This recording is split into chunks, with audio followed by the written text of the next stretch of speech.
It was 2 a.m. A storm raged over the small village, and inside a broken church, a young choir boy knelt alone, crying. He had been expelled from the choir that evening.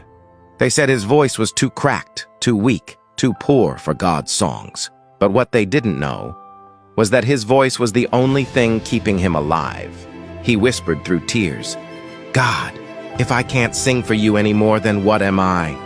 Suddenly, the old church organ, silent for years, began to play by itself. A wind tore through the doors. The boy looked up. A voice, deep, calm, and full of power, filled the room. "They silenced your song, but I gave you the voice of nations." At that exact moment, lightning struck the church bell. The sound echoed through the entire valley. People woke up terrified, thinking it was the end of the world. The next morning, the pastor found the boy still kneeling. But something about him had changed.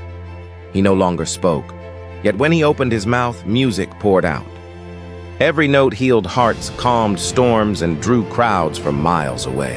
They tried to bury his voice, but heaven made it eternal. Weeks passed, and the boy's voice became the talk of the nation. Hospitals played his songs in children's wards, and patients who doctors had given up on started healing. One night, a famous producer came to find him. He said, "Sing for me, boy. I'll make you rich." The boy only smiled and said softly, "I don't sing for money. I sing for mercy." But the man insisted. He offered contracts, fame, the world. And when the boy refused, the producer got angry. He shouted, "Then you'll be forgotten like the rest." The next day, news broke that the producer's studio had burned down, but in the ashes they found only one thing untouched, a single CD with the boy's song still playing. That night the boy prayed again, "God, why did you choose me?" And the same voice whispered, "Because the world needs to remember.